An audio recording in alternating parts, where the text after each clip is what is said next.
We are pleased to have you in our midst, our amiable Governor, His Excellency, Sir Engineer Seyi Makinde.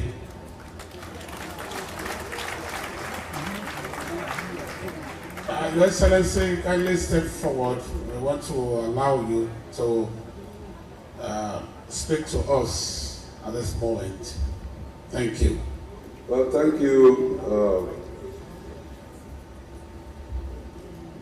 so much for this opportunity. I apologize, I cannot speak wearing the mask.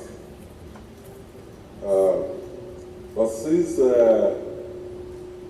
I'm a COVID-19 survivor, so you should be sure that the virus has been tamed in me. So I'm not going to share any of it.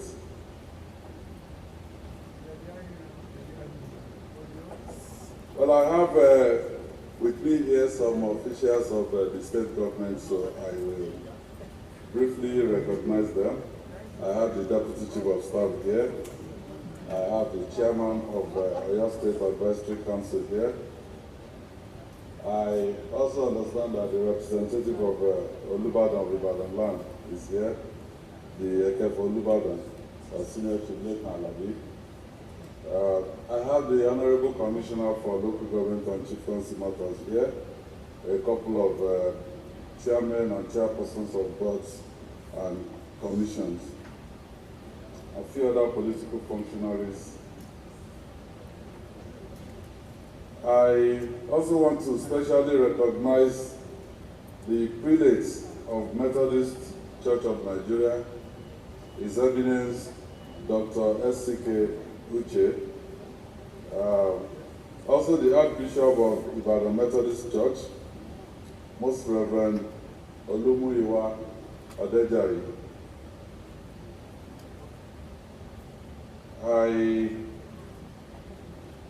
want to recognize Baba's wife, Mokiyima, Ọlọ́run adúró tì yín.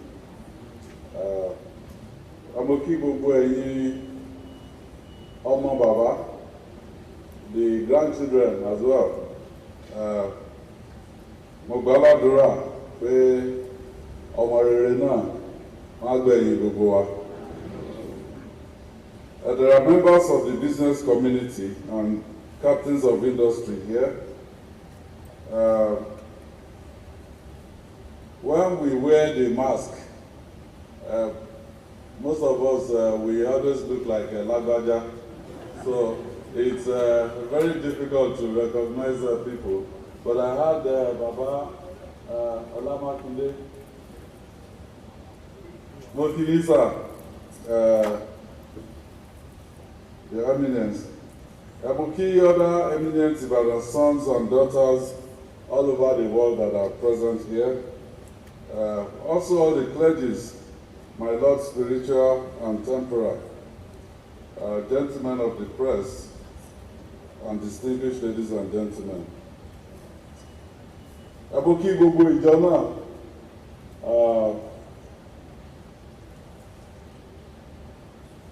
As I thought about what to say on this occasion, what came to my mind was the Bible verse in Psalm 90, verse 12. And when I came in here, that was also the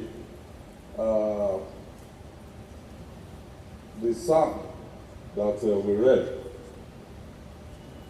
So 90:12 says, "So teach us to number our days, that we may apply our hearts unto wisdom." So to number our days in wisdom is to leave a mark in the sand of time.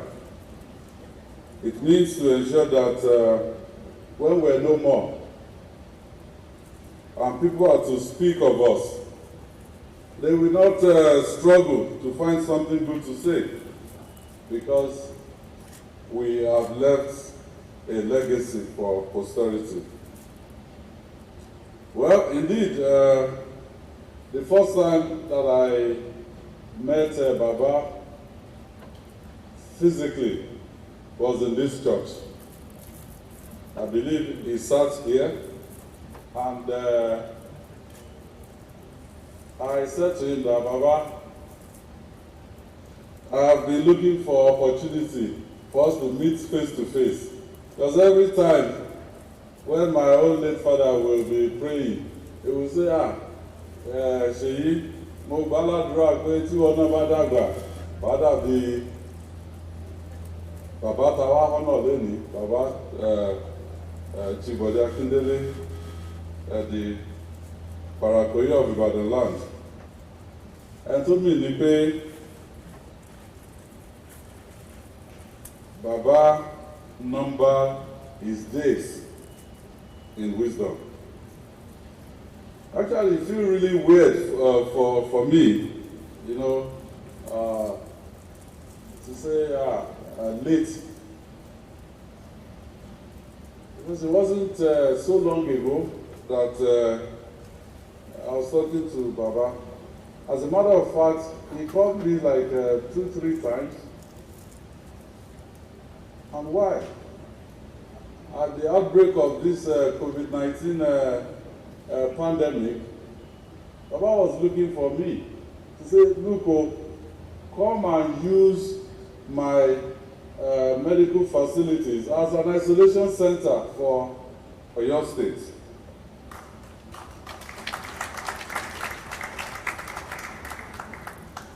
Not only did Baba offer the facility, it is also on record that Baba is the largest donor, largest single donor to Oyo State COVID-19 Endowment Fund. So Baba Bode Akindele was a legend, and legends, they live forever.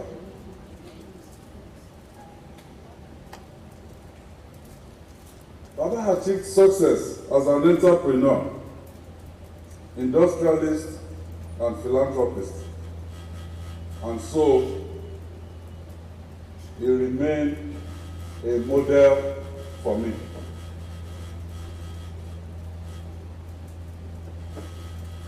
After I won the election, those of you that are familiar with my campaign, there's one thing I said I was going to do. I was so passionate about it. I said, once we come in, I'll go to Ikere Dam.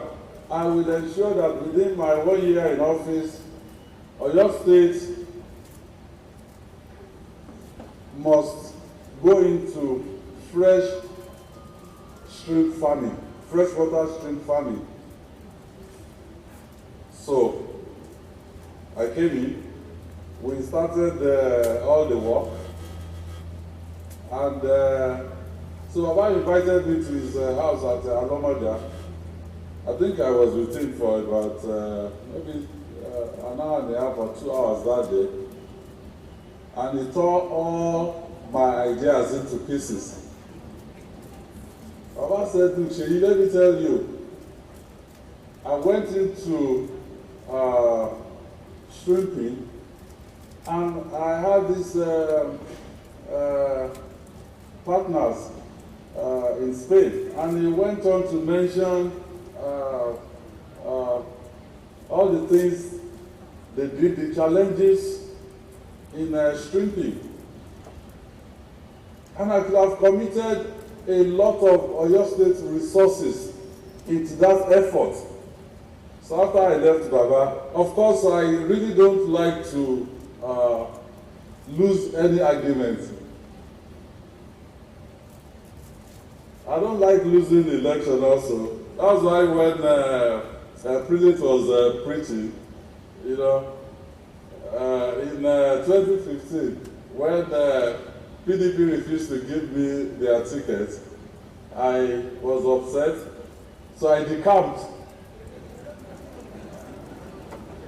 I decamped to SDP. I lost the election. Then by 2019, they approached me, and then I decamped back to PDP. But at the end of the day, I mean, gave us the opportunity to serve the people of Oyo State.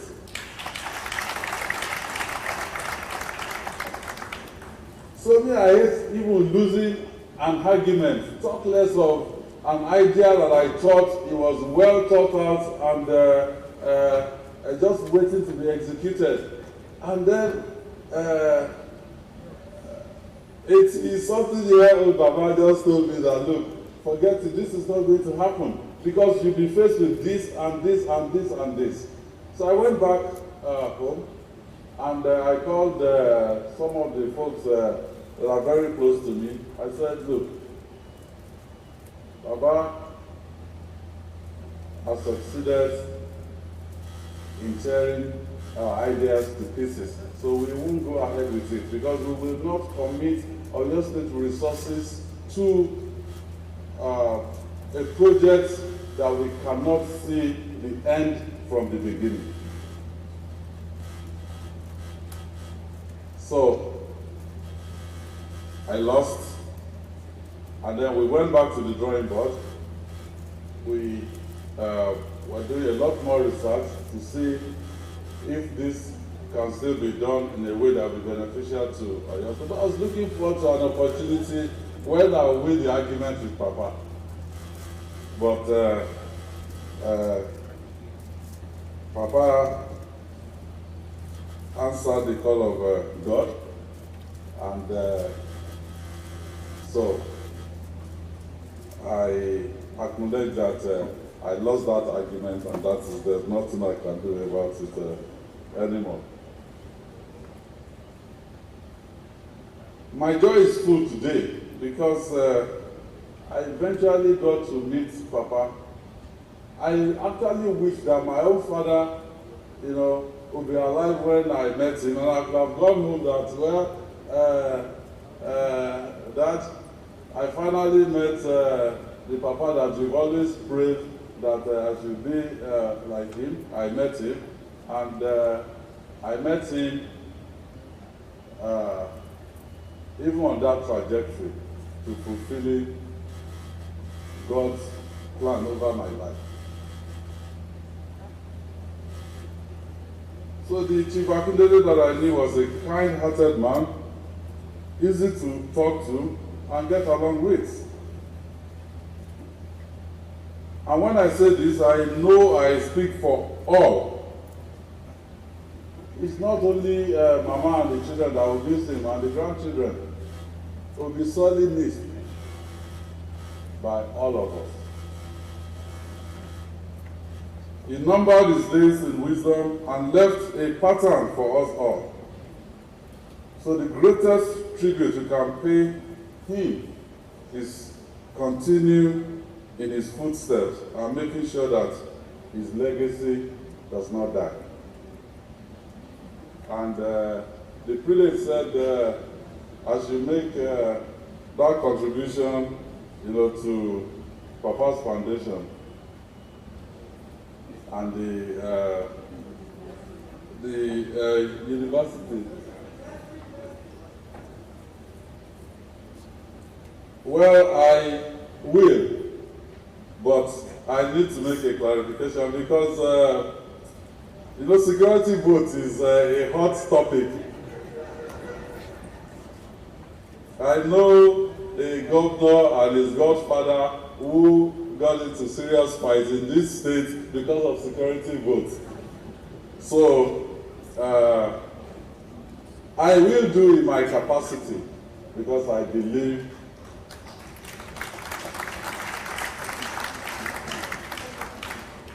I'll do in my private capacity because I believe in the ideal of Papa and the Wesley University. So to Papa's family, I say this. You may not see Papa physically anymore, but our loved ones never really leave us. They remain forever with us. Each time we hear a voice that sounds like theirs, someone that shares a similar look or act as they do, we are reminded that a part of them always remains with us.